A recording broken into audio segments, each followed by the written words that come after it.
Hi, and welcome to this ForNAV coffee break. My name is René Brummel. I'm a product specialist at ForNAV, and I will be your presenter today. As this coffee break is live, you can ask your questions via the GoToWebinar question window. We will answer them at the end of the coffee break.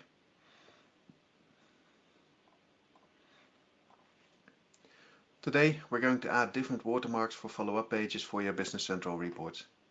A request we hear very often is how to use different watermark for follow-up pages of reports. End users often want a different header for follow-up pages of a report, which means that the watermark of the first page does not fit. Fortunately, ForNAV allows you to use a different watermark for every page. Let's go and have a look. To demonstrate adding different watermarks for follow-up pages, I'm going to use these steps. The prerequisites, what do I need to get going? In step 2, I will upload the watermarks. In step 3, I will add the watermarks to the template. In step 4, I will inherit the watermarks on other reports. Let's start with the first step. Today, I will work on a Business Central on-premise server with Business Central 2022 Wave 2 release. I've installed the Universal Code version of ForNAV, and I have executed the step-by-step wizard from the assisted setup to get started. Of course, everything I do today is also available in the Business Central Cloud environment. I also have the ForNAV Designer installed on my PC. The ForNAV Designer can be downloaded from the ForNAV website.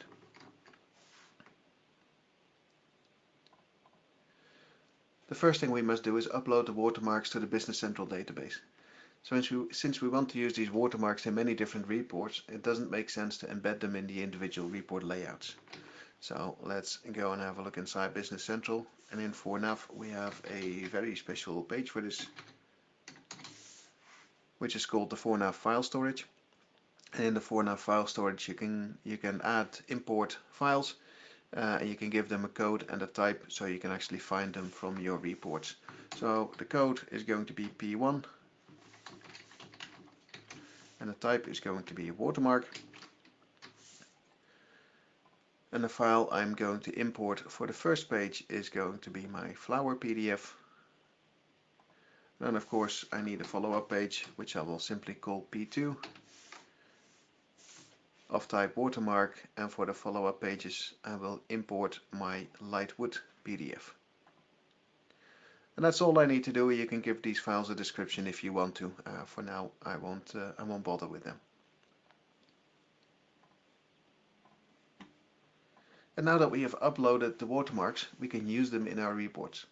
We will add a JavaScript record per watermark and some lines of JavaScript to enable them. So let's pop back to Business Central. In Business Central we will be working on a sales template, and just to have a quick check to see what everything looks like now, if I preview my invoice, you will notice I've got the cogwheel watermark on both the first page and the follow-up page.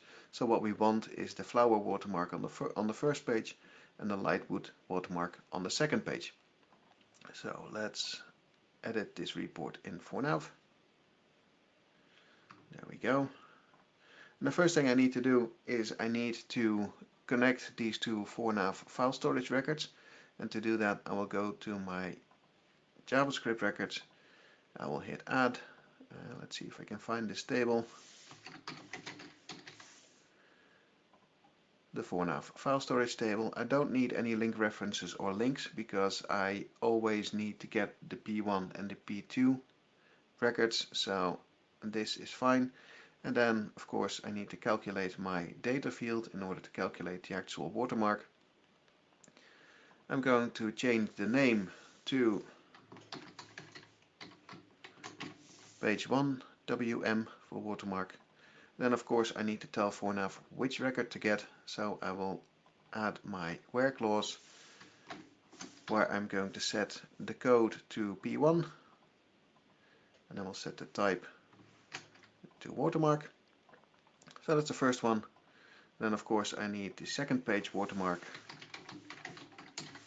so I will find my ForNAV file storage again, calculated field, change name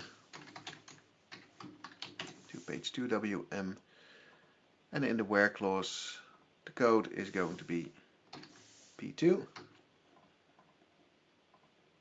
and the type is going to be watermark once again. So hit OK, and that gives me these two records where we get the actual watermarks. Now to actually use the watermarks, we can do that with JavaScript inside ForNAV, and the easiest place to do that is in the OMPRE report. Since we don't have any conditions on these watermarks, we can just place these watermarks in the OMPRE report. And the JavaScript we will need is curreport.addWatermark. The add watermark takes two conditions. The first one is the page number you want to use the watermark on, and if you want to use the watermark on page 1, then you will use 1. And the second condition is the actual watermark you want to use. So that's page 1 wm.data. So that's for the first page. Now the watermark on the second page is the same watermark that we'll use on all of the follow-up pages.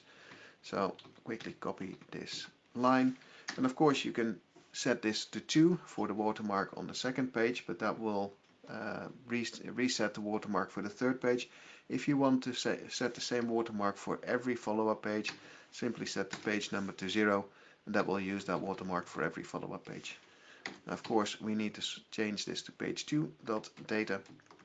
So we have one line for curreport add watermark page 1, for which we use page 1 wm.data, and curreport add watermark for page 0 or every other page than the ones we've explicitly specified, where we use page 2 wm.data. And if you want more pages, of course you can go for a separate watermark for page 3, 4, 5, etc. So that's all we need to do. Let's go and save this layout and activate it, because we need that later on. And run the report.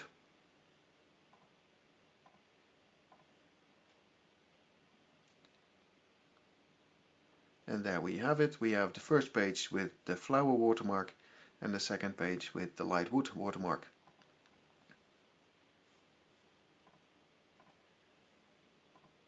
Of course, I've added these watermarks on the template, which is pointless because we don't typically use that in the normal work. So what we want to do is we want to inherit these watermarks from the template, so it actually works on all of the other reports. That's not that hard. All we need to do is just to inherit the script we wrote in the OMPRE report. To do that, let's go to Business Central and let's find a report that we want to use. So let's grab the order. And currently the order uses the two cogwheels like we had on the template. And if we want to inherit the watermark situation from the template, we can design our order. And all we need to do is in the report properties, of course we can type the OMPRE report and add the watermark records, but it's a lot easier just to inherit the JavaScript that we wrote in the OMPRE report of the template. So I will get a master report for the OMPRE report. And if I search for template, we can use the sales templates. Of course, if you are in North America, you might want to use the sales template sales tax, because that's the one we use, the template we use for the sales tax. And my server is in Europe, so I've got a ForNAV sales template, which is the VAT template. So I've got that one, inherited my OMPRE report, which means I should be able to preview.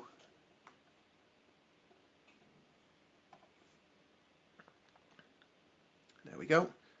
Flower and light wood on the follow-up pages.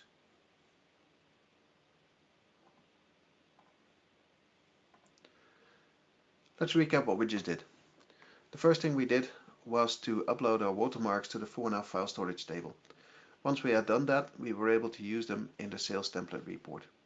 Finally, we inherited the OMPRE report script from our master report in the other sales reports. Well, thank you very much for listening to me so far. Let's see, we don't have any questions, so I will wrap up the coffee break. If you want to know more about ForNAV, or if you want to download the ForNAV Designer and Converter, please visit our website. If you want to install ForNAV in Business Central Cloud, please visit the Microsoft App Source, and you can watch more videos about ForNAV on our YouTube channel. If you have any questions about ForNAV, please email them to support@fornav.com. For a full list of upcoming and recorded coffee breaks, please visit fornav.com/coffeebreak. Thank you very much for listening to me today, and goodbye.